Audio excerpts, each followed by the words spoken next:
Gema cermat. Gerakan masyarakat cerdas menggunakan obat.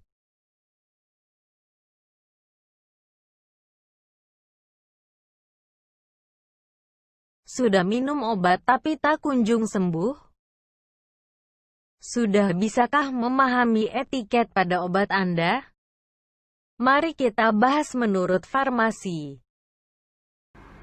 Sebelumnya, saya akan menjelaskan apa itu farmasi.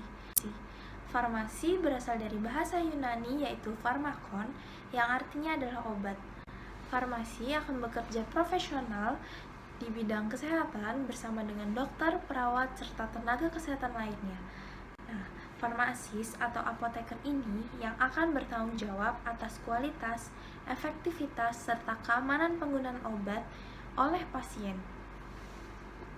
Lalu, bagaimana cara menggunakan obat dengan benar?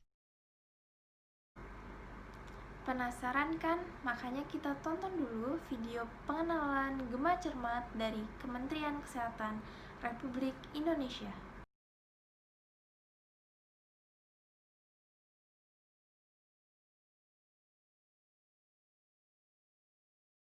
Tahukah kamu, banyak di antara kita yang belum mengerti tentang penggunaan obat secara tepat. Seperti banyaknya masyarakat yang memperoleh obat bukan dari sarana yang resmi. Penggunaan antibiotik yang tidak tepat sehingga menimbulkan kekebalan atau resistensi bakteri. Cara penyimpanan obat yang tidak tepat, membuang obat secara tidak tepat, dan mendapatkan informasi dari sumber yang tidak tepat. Gema Cermat merupakan upaya bersama antara pemerintah dan masyarakat melalui rangkaian kegiatan dalam rangka mewujudkan kepedulian, kesadaran, pemahaman, dan keterampilan masyarakat dalam menggunakan obat secara tepat dan benar. Meningkatkan pemahaman dan kesadaran masyarakat tentang pentingnya penggunaan obat secara tepat dan benar. Meningkatkan kemandirian masyarakat dalam memilih, mendapatkan, menggunakan, menyimpan dan memusnahkan obat secara tepat dan benar. Meningkatkan penggunaan obat secara rasional. Dengan strategi pelaksanaan berupa regulasi dan advokasi, edukasi dan pemberdayaan masyarakat, komunikasi dan publikasi, serta optimalisasi peran tenaga kesehatan. Sasaran Gema Cermat adalah seluruh masyarakat untuk meningkatkan pemahaman dan kesadaran akan pentingnya penggunaan obat secara benar. Gema Cermat melibatkan lintas sektor dan lintas program, organisasi profesi farmasi, organisasi kesehatan lainnya, perguruan tinggi, akademisi, lembaga swadaya masyarakat, tokoh agama, tokoh adat, serta elemen-elemen masyarakat yang ada di masyarakat.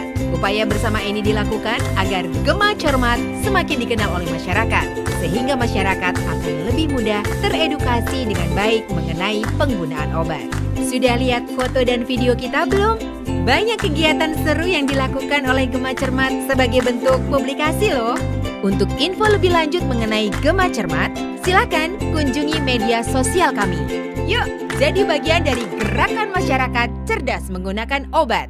Pesan ini dipersembahkan oleh Kementerian Kesehatan Republik Indonesia.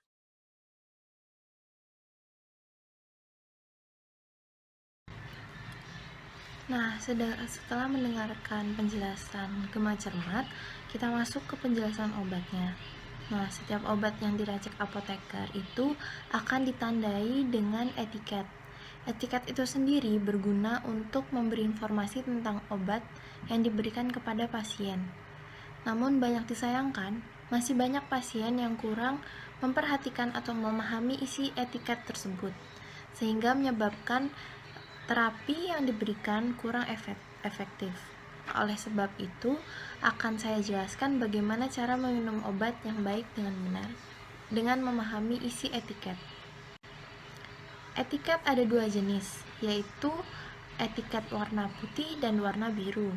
Etiket berwarna putih digunakan untuk obat peroral atau obat yang diminum, contohnya seperti tablet, kapsul, pil, puyer, sirup, dan lain-lain. Kemudian ada etiket yang berwarna biru, itu untuk pemakaian luar atau topikal, seperti krim, gel, bedak, dan lain-lain. Nah, etiket tersebut akan mengandung 1. alamat apotek di atas kop etiket.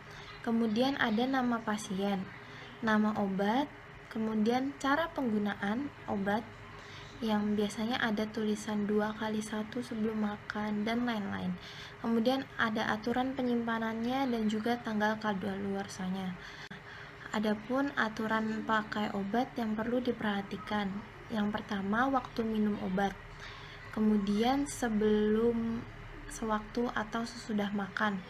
Ini lebih ke aturan peminuman. Kemudian takaran yang sesuai. Dan yang terakhir adalah sebaiknya minum obat dengan air putih. Kemudian akan saya bahas satu persatu 4 aspek yang perlu kita perhatikan saat minum obat. Yang pertama, waktu minum obat. Biasa tertulis dengan angka lalu dikalikan. Nah, misalkan 2x1, apa itu artinya? Minum 2x1 yaitu artinya minum 2 kali dalam satu hari satu sediaan obat. Misalkan diberikan obat paracetamol 2x1, pasien harus meminumnya tiap 12 jam. Kenapa 12 jam? Karena ini peminumannya itu diberikan dengan frekuensi 2 kali. 24 jam dibagi 2 yaitu 12 jam. Jadi misalkan hari ini minum jam 6 pagi, peminuman selanjutnya yang benar adalah 6 sore.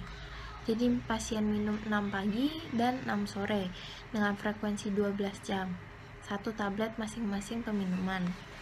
Kemudian contoh selanjutnya 1 kali sehari, yaitu artinya obat akan diminum tiap jam yang sama. Misalkan hari ini minum jam 7, berarti besok harus juga minum jam 7. Kemudian contoh selanjutnya 3x1, artinya 24 jam dibagi interval 3 kali, yaitu setiap 8 jam. Jadi misalkan hari ini pasien minum jam 7, maksud saya, peminuman selanjutnya yang dianjurkan adalah jam 3 sore dan jam 11 malam. Jadi intervalnya harus berjarak 8 jam. Kemudian contoh yang terakhir, peminuman obat 4 kali sehari, yaitu intervalnya 24 jam dibagi 4. Jadinya setiap minum obat diberi jarak 6 jam. Misalkan minum jam 7 pagi, peminuman selanjutnya jam 1 siang, kemudian jam 7 malam, dan yang terakhir jam 1 pagi. Nah, pertanyaannya biasa yang muncul adalah bagaimana kalau kita lupa meminum obatnya. Yang dianjurkan apoteker adalah jangan meminum 2 dosis sekaligus. Maksudnya jika nanti sore tidak bisa minum, jangan dirangkap menjadi satu peminuman. Tetapi jika lupa meminum bisa diminum kurang lebih 1 jam dari jadwal yang ditentukan. Misalkan sudah jam 7, seharusnya minum jam 6, itu masih bisa diminum dan masih masuk rentang terapi. Kemudian jika sudah lebih dari 2 jam bisa segera diminum atau bisa diminum pada jam berikutnya. Boleh lompati 1 kali peminuman gitu. Kemudian penjelasan yang kedua adalah sebelum, sewaktu, dan sesudah makan. Yang pertama sebelum makan, ini artinya setengah jam atau 1 jam setelah makan. Jadi maksud saya sebelum makan. Contohnya ada antasida, itu biasanya diberikan sebelum makan. Tetapi pasien harus menyesuaikan dengan setengah atau sampai 1 jam. Jadi jangan minum obat lalu langsung makan, itu tidak terhitung sebelum makan. Kemudian ada aturan obat sewaktu makan. Jadi setelah obat ini harus diminum setelah suapan pertama. Jadi tidak boleh mendekati sebelum atau sesudah makan. 1 suapan setelah makan langsung meminum obatnya. Ini biasanya obat anti diabetes. Kemudian sesudah makan, Ini artinya hampir mirip sama sebelum makan, yaitu setengah jam sampai 1 jam sesudah makan. Nah, ini biasanya obat-obat banyak diminum sesudah makan. Kemudian poin yang ketiga adalah takaran yang sesuai. Yang pertama contohnya sendok teh.